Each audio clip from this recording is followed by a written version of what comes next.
Assalamualaikum warahmatullahi wabarakatuh.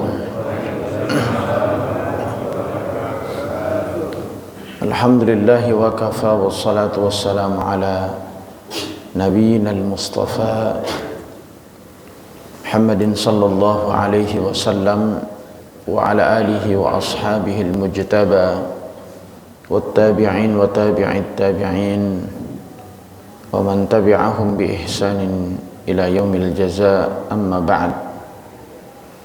Fa usikum wa iyaya nafsi bi taqwallah wa ta'atihi la'allakum turhamun. Wa qala ta'ala jalla wa ala fi muhkami tanzilih, ya ayyuhalladzina amanu taqullaha haqqa tuqatih wa la tamutunna illa wa antum muslimun. Wa qala aidan ya ayyuhalladzina amanu taqullaha wa qulu qawlan sadida yuslih lakum a'malakum wa yaghfir lakum dhunubakum wa man yuti'illaha wa rasulahu faqad faza fawzan 'azima. Ma'asyiral muslimin wal muslimat, hadirin hadirat yang berbahagia, di pagi hari ini mari kita bersama-sama memanjatkan puja dan puji syukur kita kehadirat Allah Jalla wa'ala atas segala nikmat karunia-Nya hingga pada kesempatan pagi yang cerah ini kita bersama-sama diberikan kesehatan oleh Allah, diamanahkan nikmat besar berupa iman dan Islam. Semoga dengan semua nikmat itu akan membuat kita semakin dekat dengan Allah, berusaha untuk menjadi hamba yang terbaik dengan segala kemampuan dan kesempatan yang Allah berikan kepada kita semua. Salawat beriring salam semoga tercurah limpahkan selalu kepada junjungan kita Nabi Muhammad sallallahu alaihi wasallam, kepada seluruh para sahabat, para pengikut-pengikut beliau ila yaumil qiyamah. Ma'asyiral muslimin wal muslimat, a'azzani wa a'azzakum jami'an. Pada kesempatan pagi hari ini seperti biasa kita akan bersama-sama duduk sesaat, sejenak, mentadabburi, menta'ammuli tentang ayat-ayat Al-Quran yang mudah-mudahan dengan kita mempelajarinya dan mengetahuinya akan menambah keimanan dan ketakwaan kita kepada Allah Jalla wa'ala. Seperti biasa, sebelum kita melanjutkan kajian ayat per ayat dari surah An-Nazi'at ini, mari terlebih dahulu kita membaca surat secara lengkap dari ayat pertama sampai ayat terakhir. A'udzu billahi minasy syaithanir rajim. Bismillahirrahmanirrahim.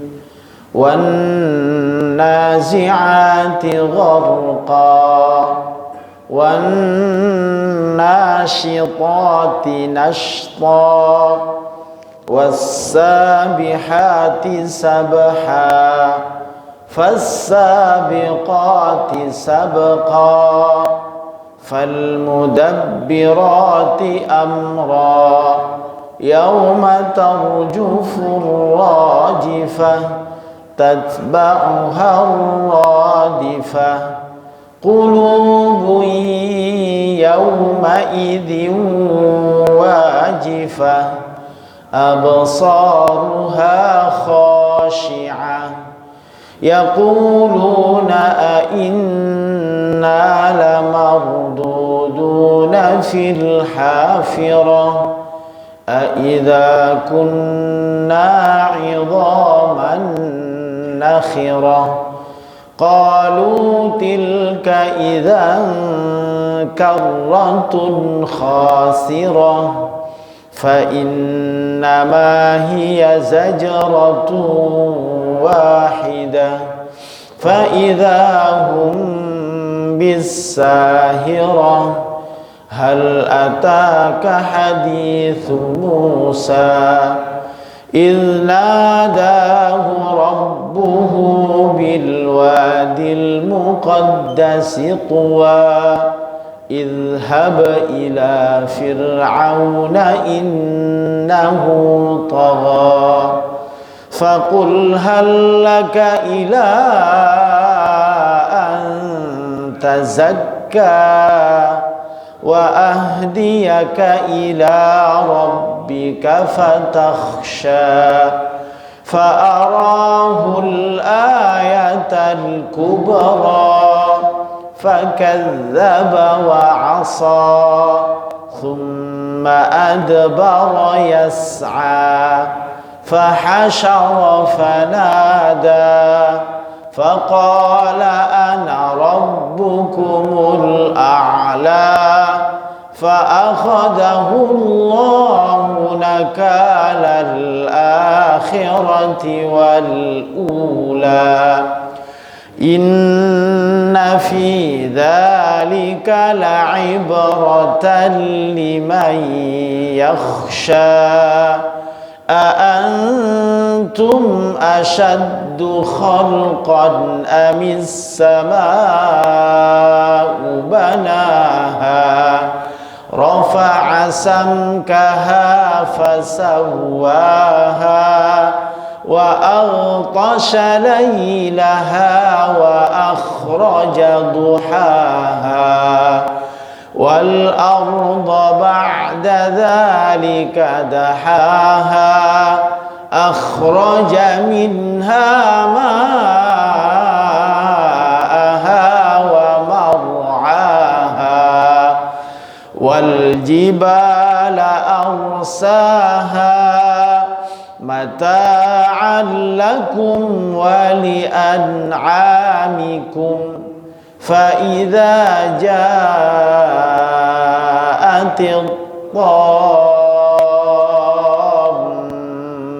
الكبرى يوم يتذكر الإنسان ما سعى وبرزت الجحيم لمن يرى فأما من طغى وآثر الحياة الدنيا فإن الجحيم هي المأوى وأما من خاف مقام ربه ونهى النفس عن الهوى فإن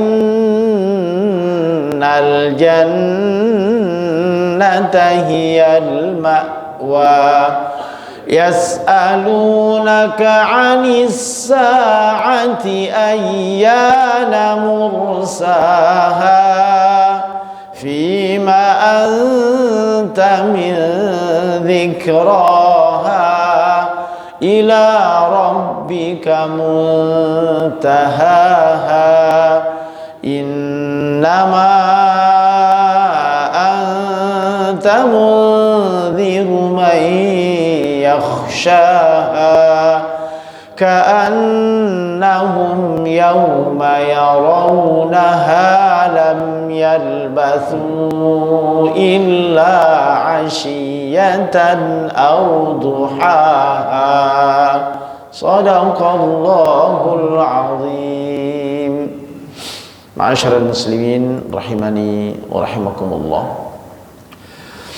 Lanjutan dari kajian pekan lalu, tapi sedikit kita akan ulang kembali terkait dengan sifat-sifat atau karakter-karakter yang melekat dalam diri para penghuni neraka Jahannam khususnya dan umumnya neraka.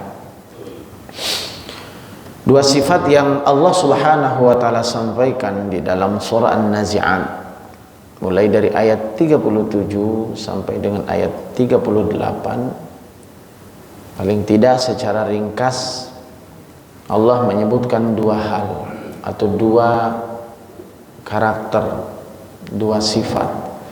Sifat yang pertama adalah orang-orang yang melampaui batas.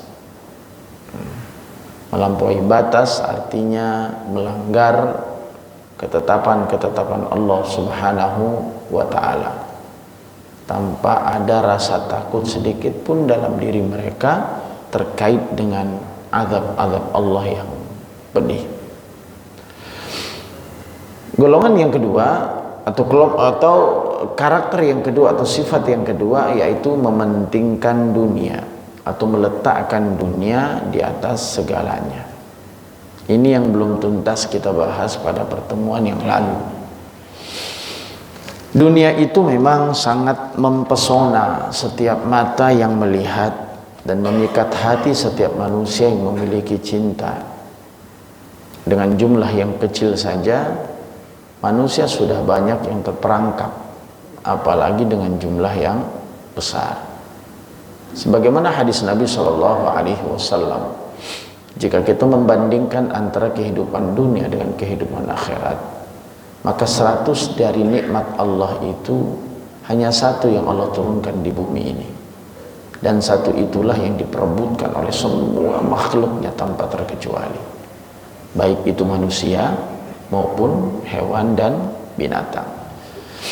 Dari binatang melata sampai kemudian binatang-binatang yang lainnya, ternak. Nah, sementara di dalam hadis yang diriwayatkan oleh Imam Al-Bukhari dan Imam Muslim,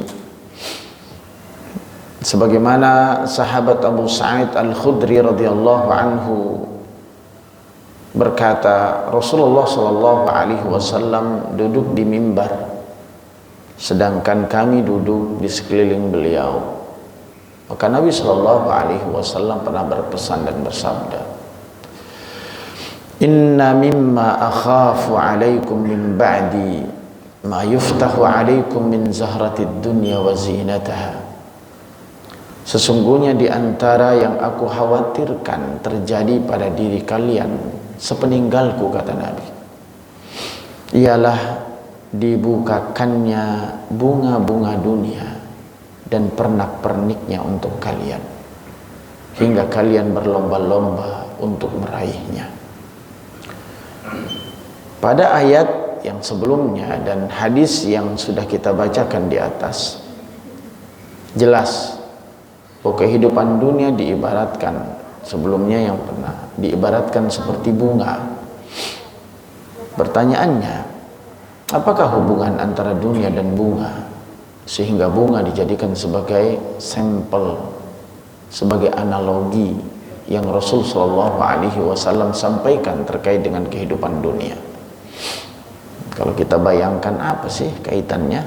Kenapa Nabi Shallallahu Alaihi Wasallam menyebutkan bahwa dunia itu seakan-akan seperti bunga? Bunga itu kan mempesona, bunga itu menawan. Semakin indah bunga itu, maka semakin menawan juga, bahkan memikat hati setiap orang yang melihatnya. Ketika suatu tanaman yang hendak mengeluarkan buahnya, biasanya diawali dengan kemunculan bunga. Kadangkala bunga itu terlihat indah, dan di saat yang lain terlihat begitu sangat menawan. Bahkan terkadang tidak sedikit, ma'asyiral muslimin wal muslimat rahimani wa rahimakumullah, orang yang memandangnya pun berhasrat untuk memetiknya dan ingin memilikinya, lalu dibawa pergi. Namun tahukah ma'asyiral muslimin wal muslimat rahimani wa rahimakumullah, kita sekiranya bunga tadi benar-benar dipetik sebelum berubah menjadi buah, ternyata tidak akan beberapa lama kemudian akan segera layu, mengering, lalu kemudian tidak lagi indah seindah saat bunga itu berada di tangkainya. Lalu setelah itu akan dicampakkan oleh pemiliknya. Siapa yang pengen bunga layu? Nggak ada. Kalau udah bunganya mekar, enak dilihat, diambil. Setelah diambil, kering, layu, kering, lalu kemudian habis. Ya kita campakkan, karena kita nggak butuh dengan daun-daun kering, dengan bunga-bunga kering, meskipun sebelumnya adalah indah. Memang jika masih berada di tangkai terlihat begitu mempesona. Namun jika diambil saat itu juga, maka yang terjadi adalah malah justru menjadi layu dan tak tahan lama. Nah, berbeda ceritanya ma'asyiral muslimin jika kita biarkan bunga itu harus berada di tangkainya sedikit agak lebih lama saja. Apa yang terjadi? Tentu bunga tersebut akan berubah menjadi buah yang tidak saja indah dan menyejukkan pandangan setiap orang yang melihatnya, akan tetapi juga dapat dikonsumsi dan dinikmati. Kira-kira gambarannya bisa nyambung nggak Pak? Mudah-mudahan ya. Paginya kayaknya masih concern gitu ya. Dan gambaran dunia pun dapat dipastikan sebagaimana kisah bunga di atas. Ini sekarang bagaimana kemudian korelasinya? Kehidupan dunia itu terlihat begitu indah, menawan di mata setiap siapapun yang melihat dan memandangnya. Tahta, jabatan, wanita, keturunan, harta benda, dan seterusnya yang Allah sampaikan. Zuyyina linnas hubbus syahawati minan nisa wal banin wal qanatiril muqantarati minadh dhahabi wal fiddati wal khayl wal musawwamati wal an'am. Semua yang Allah sebutkan dari perniagaan, harta, kedudukan, jabatan, anak, istri, semua itu bagian dari zina, perhiasan kehidupan yang Allah berikan. Keseluruhan itu tampak begitu menggoda dan membuai. Ya, normalnya jiwa manusia yang tergoda dan berhasrat untuk menggapai, untuk memiliki, untuk menikmatinya.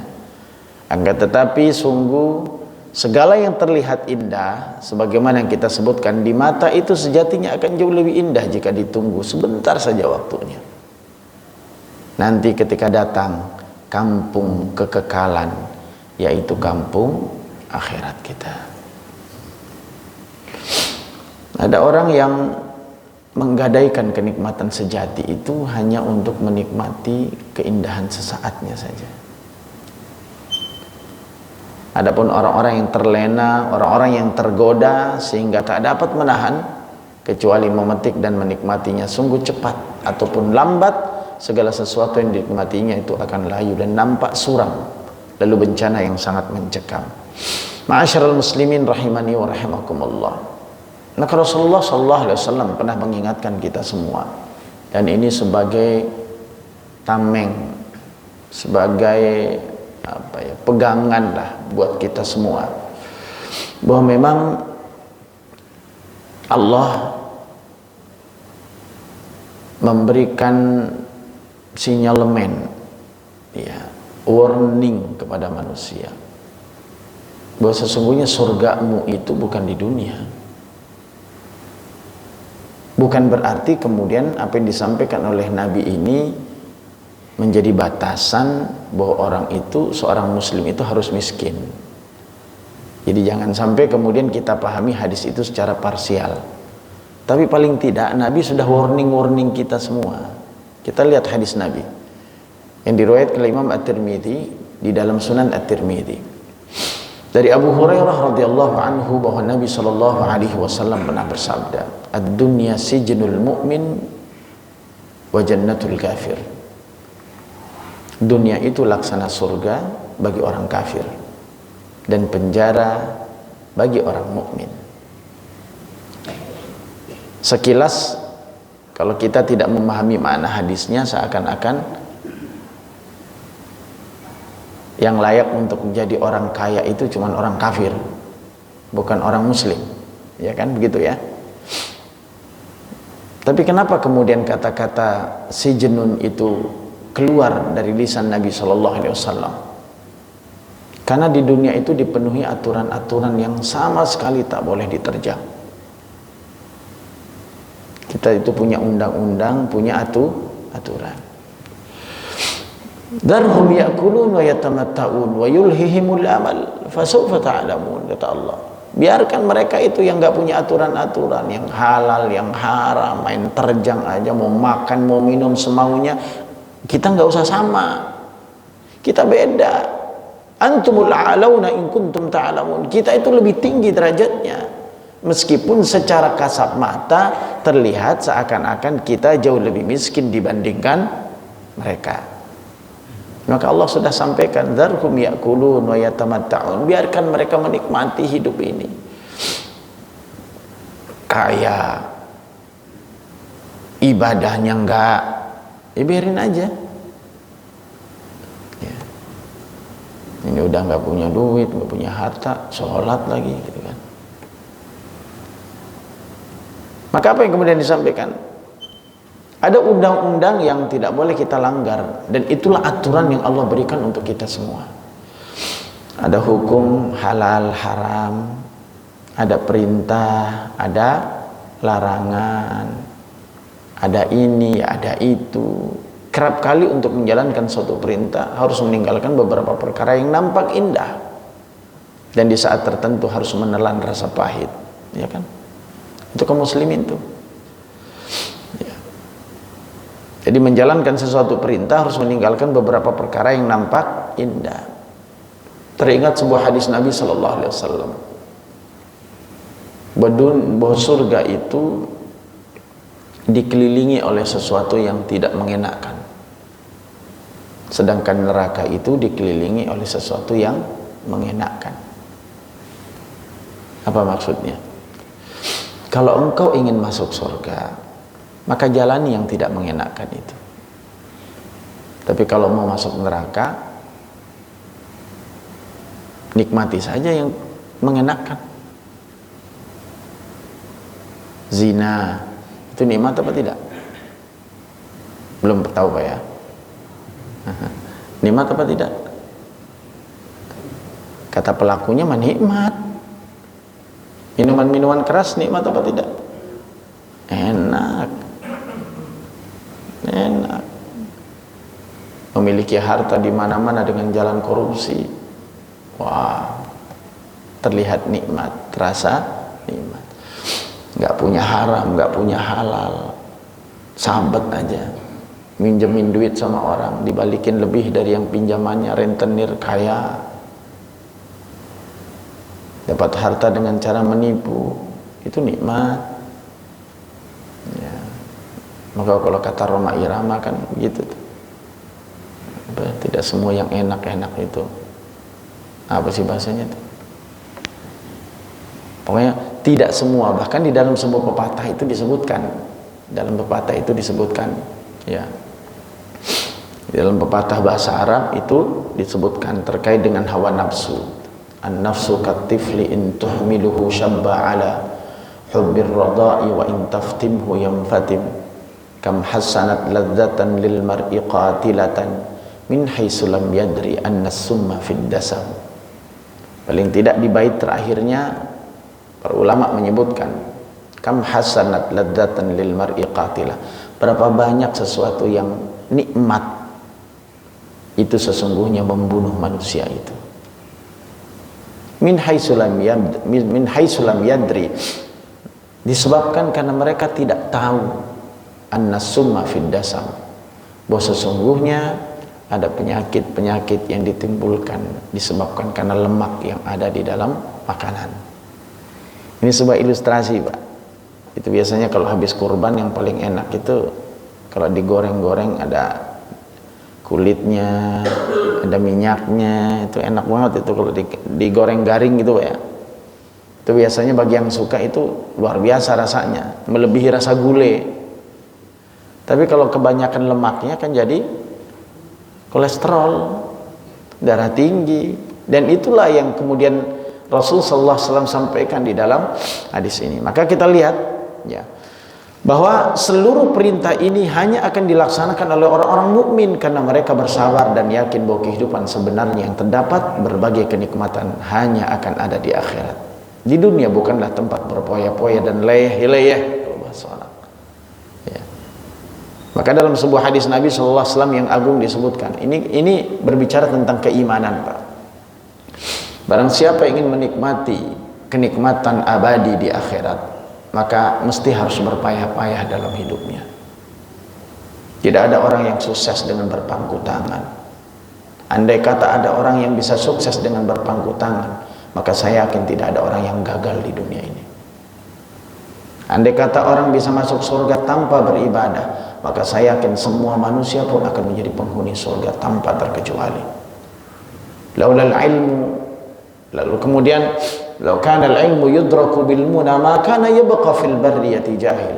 Andai kata ilmu itu bisa digapai dengan menghayal, mengandai-andai, maka saya yakin tidak ada orang bodoh hidup di dunia ini.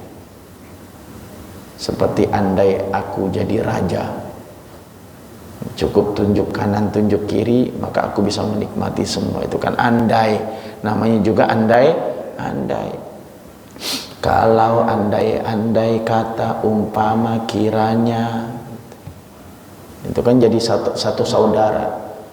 Dalam sebuah hadis, fa inna law tuftahu amal syaitan. Jangan ngandai-ngandai, jangan banyak kalaunya, karena kalau dan andai-andai itu akan membuka pintu setan. Andai aku jadi orang kaya, namanya juga andai. Maka apa yang kemudian disampaikan oleh Nabi sallallahu alaihi wasallam? Maka orang yang ingin menikmati kehidupan akhirat itu, maka dia mesti harus menjalani kehidupan ini dengan semua tantangan-tantangan yang memang Allah akan titipkan kepada setiap manusia. Pengen masuk surga, ya mesti kita harus bangun paginya, berangkat ke masjidnya, meskipun kita dihantui oleh rasa ngantuk yang begitu dahsyat dan begitu dalamnya. Di tengah malamnya mesti harus bangun bermunajat di hadapan Rabb kita, sujud ruku dengan rakaat yang tidak sedikit. Di tengah orang yang mungkin sedang tidur nyenyak dengan AC yang begitu dinginnya, di atas kasur yang empuk, tapi di atas sejadah ada orang-orang yang sedang bermunajat dan meneteskan air mata di hadapan Rabb-nya. Saat orang-orang kemudian sibuk dengan urusan-urusan yang lain, maka orang-orang yang ingin mendapatkan kenikmatan abadi itu, ya luangkan waktunya sedikit untuk duduk sejenak mendengarkan ceramah, mendengarkan khutbah. Saat orang-orang sibuk berdagang mencari rizki apapun mereka dan melupakan Allah Rabb-nya, maka ada orang-orang, sekelompok orang yang sedang duduk lalu membuka Al-Qur'annya dan membaca serta meluangkan waktunya untuk menikmati hidangan Allah berupa risalah cinta Sang Khalik kepada makhluknya. Memang kalau kita nggak mau meluangkan waktu, nggak akan pernah punya waktu luang. Ya apa enggak? Kapan mau ngaji? Ntar kalau ada waktu luang. Emang ada waktu luangnya? Ibu kapan mau khatam Quran bu? Ntar aja lah kalau waktu luang. Tapi kalau mau baca Al-Quran bukan nanti kapan ada waktu luang, tapi luangkan waktu untuk baca Quran. Beda apa enggak? Beda. Bapak kapan mau silaturahim pak? Ntar nunggu waktu luang. Setan itu enggak bodoh. Setan itu akan selalu mencari jalan agar manusia tidak melakukan kebaikan bagaimanapun caranya. Jangankan orang yang punya niat keburukan, orang yang punya niat baik saja kadang-kadang bisa nggak dimasuki setan. Ntar tunggu nih, dia mau ngaji nih, biarin. Kayaknya bukan ada waktunya nih buat ganggu dia, biarin. Ntar kalau udah duduk baru dah. Gitu. Pas dia semangat ke masjid, ntar ini bukan waktunya nih kata setan, tunggu. Terus kapan? Ntar aja lihat kondisinya. Jangan dianggap setan itu berhenti. Udah duduk, mulai dah.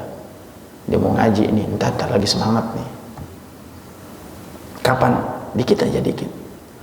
Dia mulai bismika Allahumma ahya wa amut dah. Tidur dah. Dia mulai masuk. Gitu tuh. Sedekah awalnya mau sedekah nih biarin. Biar aja sedekah biarin. Ada satu contoh, dia bangun masjid gitu. Kalau kemudian awalnya ikhlas, ya jangan dianggap setan itu nggak bergerak pak, bergerak terus. Dia berbuat.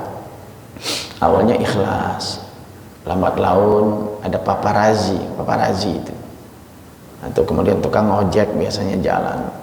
Lihat masjidnya cakep, indah, Pak, masjid punya siapa nih Pak? Ini masyarakat sini. Masya Allah, cakep banget ya. Ya iya, ini kata yang dibawa. Ya iya, ini mah orang-orang kaya ini yang nyumbang. Oh gitu ya Pak. Orang-orang kayanya banyak Pak. Ya, insya Allah banyak di sini. Oh gitu. Bapak tahu orangnya? Ya tahu sih. Terus Bapak ini termasuk tinggal di daerah ini? Ya alhamdulillah. Ya saya juga ikut nyumbang dikit sih. Awalnya udah ikhlas tuh. Oh Bapak nyumbang yang mana Pak? Ini pintu. Yang pintu-pintu ini Pak, yang dari kayu-kayu jati ini. Ya alhamdulillah sih. Bapak semua? Ya bukan, cuma atu. Ya awalnya ikhlas Pak. Setan gak berhenti tuh. Setan gak berhenti. Terus sholat, biarin lagi sholat. Allah, sampai diulang-ulang sholatnya. Saking khawatirnya sholatnya, takbirnya nggak sah. Ada nggak yang begitu Pak? Allah, ulang lagi dong. Allah, nah jangan diganggu nih, lagi khusyuk bener nih gitu. Kapan ganggunya Pak? Kalau udah mulai sholat, imam baca Fatihah, imam makmum otaknya kemana? Mulai dah habis itu. Ya alhamdulillah kalau jamaah imam masih mending Pak. Yang penting ngikutin imam bener, kecuali imamnya yang salah. Lah kalau sholat sendiri, Allahu Akbar, mulai Fatihahnya baik bener. Ini Fatihah rakaat pertama. Mulai ayat kedua udah ruku, apalagi bacaan sendiri, pakai sir lagi, nggak pakai suara keras. Itu biasanya potensi untuk ngayal. Ya Pak, ya Pak, jangan bohong ya Pak ya. Makanya kadang-kadang kita sholat kita 2 apa 3 ya, 3 apa 4 ya. Pernah nggak begitu Pak? Atau mungkin di sini nggak pernah kali ya? Nggak pernah sedikit. Ya sama Pak, kapan diganggunya? Kalau sudah berjalan waktunya di awal enggak, hati-hati. Maka ada orang yang sholatnya enggak khusyuk. Kok bisa seperti itu? Ya setan itu melihat kapan timingnya yang tepat untuk ganggu manusia.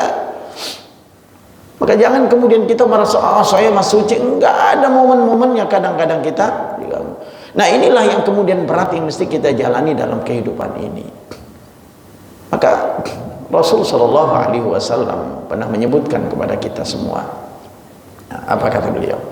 Man taraka syai'an lillahi awadahu Allahu khairan minhu.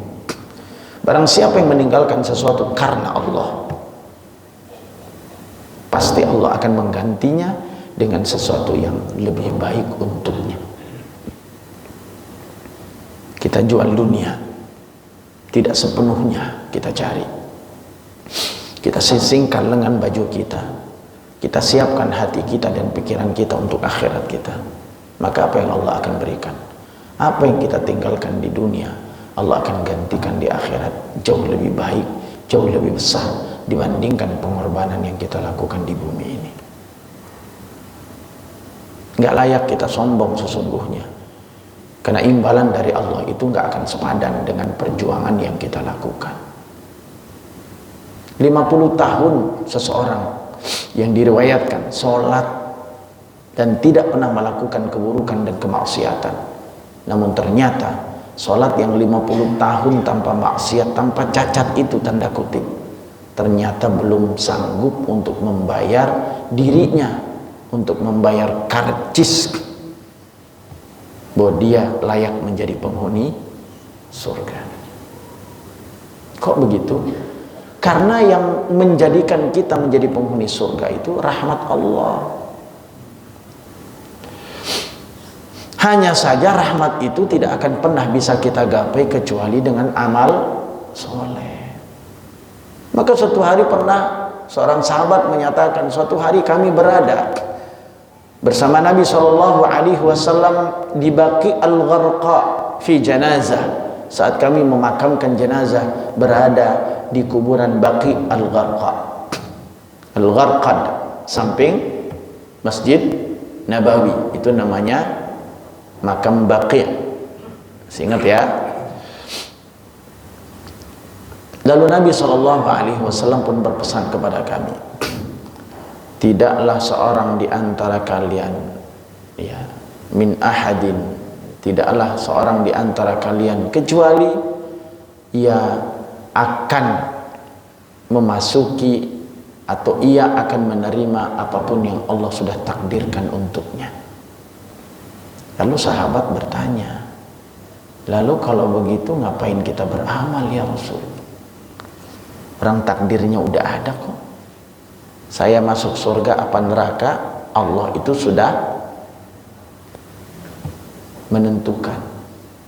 Bapak-bapak masuk surga neraka sudah ditentukan. Bahkan maqadir, takdir setiap manusia itu sudah Allah tetapkan 50.000 tahun sebelum Allah ciptakan langit dan bumi. Jadi masa depan kita udah ketahuan belum? Allah yang tahu. Itu menjadi rahasia kita. Maka sahabat bertanya, lalu ngapain kita beramal ya Rasul? Kalau seandainya pada akhirnya Allah juga yang menentukan. Maka apa jawaban Allah? Wa'amalu, lakukanlah amal kebaikan. Maka Allah akan memudahkan jalan sesuai dengan takdir yang Allah sudah tetapkan untuknya. Masalahnya takdir itu rahasia. Kita menjadi penghuni surga atau penghuni neraka kita nggak tahu. Ada nggak yang tahu? Sudah ada namanya di surga, atau bahkan namanya di pintu neraka. Ada yang tahu? Nggak ada. Maka Rasul menyatakan, kerjalah, berbuatlah, karena sesungguhnya Allah itu akan memudahkan jalan kepada siapapun yang Allah sudah takdirkan menuju sesuatu ketetapannya. Maka kita berharap dengan kebaikan yang kita lakukan ini bagian menjadi sinyal bahwa kita adalah penghuni surga. Maka fahadainahun najdain, Bapak sekalian, bahwa fahadainahun najdain, kami berikan jalan bagi kalian itu dua jalan. Ada jalan mendaki, ada jalan yang menurun. Biasanya yang kita lebih ambil itu jalan menurun apa jalan yang mendaki? Kalau logika kita mah pengennya mah kita menurun aja. Kalau menurun itu kan nggak pakai fisik yang kuat, ya nggak Pak? Tapi kalau mendaki lumayan nggak butuh fisik. Oh iya, full itu naik mendaki. Tapi kata Allah seakan-akan menyebutkan yang mendaki itu, di balik dakian itu ada keindahan. Kenapa orang suka ke puncak? Udah tahu macet.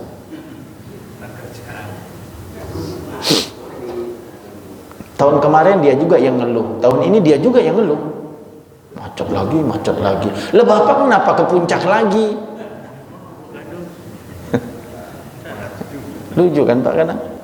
Yang tahun kemarin dia juga kemacetan dalam waktu yang sama, libur panjang. Wah gimana ini, macet. Besok datang lagi, macet lagi. Kenapa? Jawabannya simpel saja, meskipun bisa jadi analogi ini tidak sama dengan serupa, dekat. Tapi paling tidak, kenapa pengen ke puncak orang? Karena pengen Kalau udah naik ke puncak, terobati nggak rasa lelahnya? Awalnya stres, sampai di sana, alhamdulillah, enak, dingin, walaupun sekarang udah berkurang dinginnya. Nikmat kan Pak? Nikmat, meskipun turun macet lagi. Tapi nggak kapok-kapok manusia, karena memang ada target yang ingin digapai. Apa targetnya? Ya pengen menikmati keindahan alam, pengen merasakan kesejukan yang tidak dirasakan di Jakarta. Kalau udah ke sono kan udah nggak mikir, semalam itu saat jadi raja aja begitu. Dan itulah kehidupan sesungguhnya begitu. Bahwa ada orang-orang yang kemudian berharap, maka Allah katakan daki dulu, daki dulu. Di atas pendakian mula, disitulah sudah disiapkan keindahan bagi kehidupanmu. Maka dunia ini ibarat dakian yang mesti kita jalani. Ada ngajinya, ada sholatnya, ada sedekahnya, ada sholat malamnya, ada tegur sapanya, ada sabarnya, ada memaafkan kesalahan orang lain, nggak mudah tersinggung, nggak mudah temperamental, nggak mudah emosi, nggak egois. Itu semua yang saya sebutkan berat apa ringan? Halo? Salat subuh berat apa ringan? Nah kalau ringan mah penuh ini sampai luar. Beneran Pak. Kalau ringan berat sampai penuh sampai luar. Bener. Di mana-mana pengajian nggak ada yang kosong. Kalau ringan ternyata berat. Orang kaya semuanya pandai sedekah nggak? Nggak tahu Ustaz. Ya enggak. Kok tahu enggak? Karena memang di dalam Al-Quran Allah sampaikan ada mutasaddiqin, ada bakhil. Ada yang suka memberi, ada yang suka sedekah, ada juga yang pelit kikir medit bin koret. Ada Pak. Jadi semua apa yang dibayangkan dalam Al-Quran itu adalah sesuatu yang maka ma'asyiral muslimin, bedanya dengan orang-orang kafir. Orang-orang kafir terburu-buru dan tidak sabar menikmati kemewahan dunia yang tak ubahnya adalah fata morgana. Di dunia mereka berpoya-poya dengan disertai ejekan dan cemoohan pada orang-orang yang mau bersabar. Kelak orang kafir itu akan merasakan akibatnya. Ketika mereka sudah merasakan indahnya dunia, kelak di negeri kekal tak akan lagi merasakan indahnya surga. Nerakalah tempat teduh mereka. Dulu pernah kita sampaikan. Lihat di dalam surah Al-Mutaffifin 29 sampai ayat yang ke-36. Mereka tertawa. Wa idzan qalabu ila ahli munqalabu fakihin, bangga melihat melecehkan orang-orang yang terlihat beribadah kepada Rabbnya. Wa idza ra'ahum qalu inna haula'i ladallun, bahkan mereka menyesatkan orang-orang yang baik itu. Wa ma ursilu hafidhin, padahal Allah tidak mengutus mereka untuk memata-matai kaum muslimin. Fal yawmal ladzina amanu minal kufari yadhakun, tapi dibalik nanti ketika mereka tertawa di dunia, namun di akhirat nanti kaum muslimin akan tersenyum, tertawa, berbalik. Alal araiki yanzurun, mereka duduk di atas singgah-sana yang indah. Hal tubibal qafaru ma kanu yaf'alun. Lalu kemudian sampai dikatakan kafir telah diberi ganjaran terhadap apa-apa yang dahulu mereka kerjakan. Allah Subhanahu wa taala menegaskan, barang siapa yang ingin menyegerakan untuk mendapatkan sesuatu di dunia, Allah akan berikan. Coba ya. Jadi barang siapa yang menginginkan di dunia seluruh pernak-pernik kehidupan dunia ini dan dia berusaha, Allah akan berikan.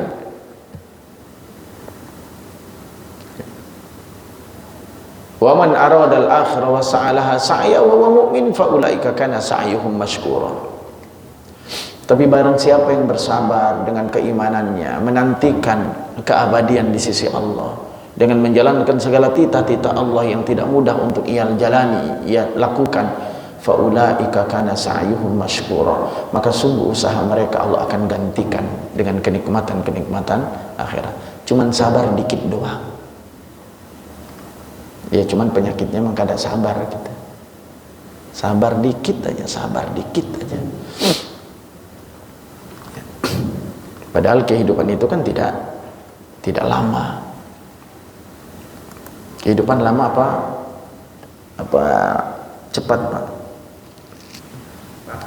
Cepat banget. Hari ini sudah 60 tahun. Hari ini sudah 70 tahun. Hari ini sudah 55 tahun. Hari ini sudah mulai beruban. Padahal baru kita bayangkan kemarin anak muda kayaknya ganteng-gantengnya. Kemarin kita rasakan ibu-ibu kayaknya jadi anak SMA. Lah sekarang udah punya cucu. Ya kemarin bunga desa, sekarang udah mulai kripu. Cepat banget urusannya. Sampai-sampai mohon maaf, kadang kita nggak sadar ngucapin, ya Allah baru aja ketemu, sekarang udah nggak ada ya dia. Baru habis pelukan, malam-malamnya udah innalillahi. Itu artinya tanda betapa dunia itu begitu cepat berlalu. Sekarang Jumat ke Jumat cepat nggak? Ya udah gajian lagi. Bagi yang punya pegawai, kayaknya baru ngeluarin duit gajian, sekarang udah gajian lagi, gitu. Bagi yang digaji lama juga nih gajinya. Tapi kalau yang gaji setiap hari udah Jumat lagi, udah masuk lagi. Ya, ternyata itulah tanda. Ulama yang mengatakan bahwa ketika kiamat itu akan datang, maka perputaran waktu itu terasa begitu cepat. Setahun terasa sebulan, baru Ramadan. Besok-besok kita jalin Ramadan lagi aja. Benar, Pak. Sebulan terasa seminggu, seminggu terasa sehari, sehari terasa sejam, dan itu terus berputar. Baik. Lalu bagaimana cara menyikapi dunia dan akhirat menurut Allah? Wabtaghi fima ataqallahu darul akhirah wa la tansa nasibaka minad dunya. Paling tidak surah Al-Qasas 77 itu menjadi barometer, menjadi acuan kita, menjadi mi'yar ukuran kita. Apa yang Allah sampaikan kita pahami secara mendalam, dan carilah apa yang ada yang telah dianugerahkan Allah kepadamu, kebahagiaan negeri akhirat, dan janganlah kamu melupakan bagianmu dari kenikmatan dunia. Allah menyuruh kita untuk mengejar negeri akhirat sebagai fokus utama. Jangan sampai gagal fokus. Ini kita luruskan dulu niatnya. Jangan sampai gagal fokus. Kalau gagal fokus ya salah juga hasilnya. Apa yang menjadi fokus kita? Ya fokus kita adalah akhirat.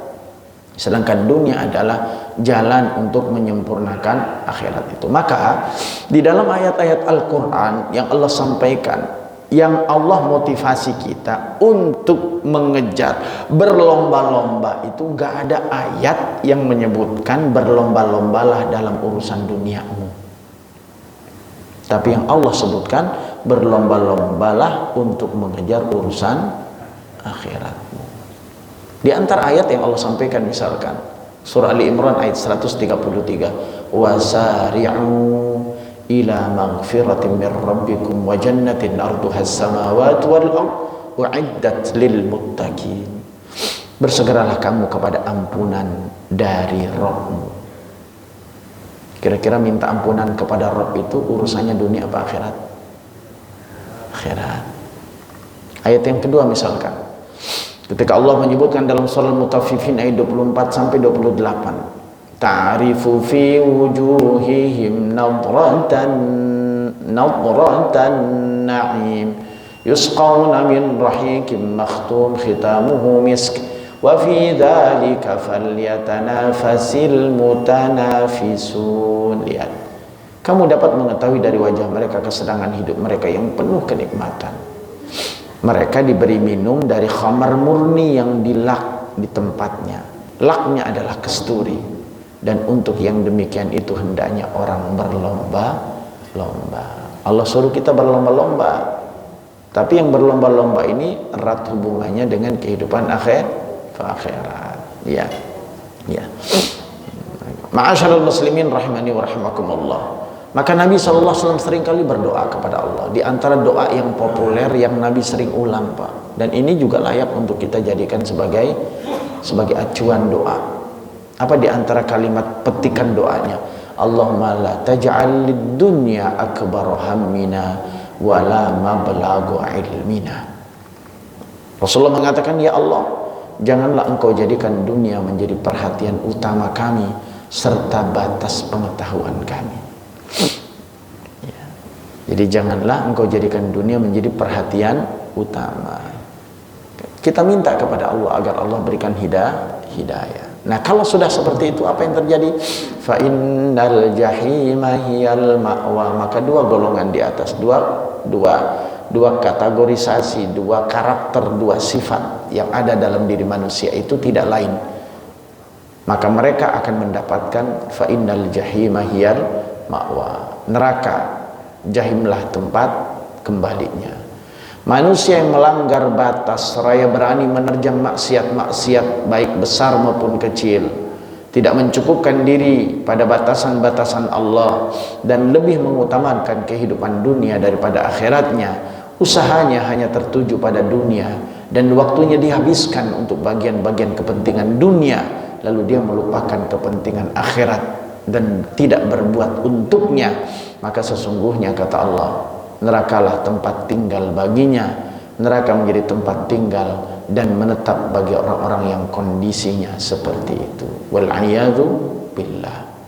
Lalu ada golongan yang kedua, yang Allah juga akan sampaikan terkait dengan golongan orang-orang yang kelak layak masuk ke dalam surganya Allah Subhanahu wa ta'ala. Siapakah mereka itu? Ada dua golongan. Wa amma man aqama rabbihi wa nahan nafsa 'anil hawa. Wa amma man khafa maqama rabbihi wa nahan nafsa 'anil hawa. Dan adapun orang-orang yang takut pada kebesaran Tuhannya dan menahan diri dari keinginan hawa nafsunya, maka sungguh mereka adalah para penghuni surga. Siapakah orang-orang yang takut kepada kebesaran Tuhannya? Dan siapa orang-orang yang menahan diri dari keinginan hawa nafsunya? Bahkan bagaimana juga kiat cara agar kita tidak menjadikan nafsu sebagai Tuhan? Kita akan sambung pada pertemuan-pertemuan yang akan datang. Mudah-mudahan apa yang kami sampaikan ini menjadi bimbingan bagi kita semua agar kita tidak salah melangkah dalam hidup. Karena kadang dalam menjalani hidup ini pesona-pesona yang datang menghantui, mengganggu, menghiasi kehidupan kita, seringkali kita menyebabkan kita gagal fokus. Punya duit belanja ke pasar, tujuannya pengen beli cabai sama tomat, tapi ternyata ada ikan, ada ayam, akhirnya terjebak, pulang-pulang lupa beli cabai sama tomat. Nah ini, dan ternyata hidup itu seperti itu gambarannya. Mudah-mudahan apa yang kami sampaikan dapat bermanfaat. Allah berikan hidayah, taufik dan inayah kepada kita untuk terus melakukan perubahan, mengevaluasi momen-momen akhir tahun, tempat kita memuhasabah diri agar kita menjadi manusia yang lebih baik pada tahun-tahun yang akan datang. Jazakumullah hasanal jaza. Subhanakallahumma wa bihamdika asyhadu an la ilaha illa anta astaghfiruka wa atubu ilaik. Assalamualaikum warahmatullahi wabarakatuh.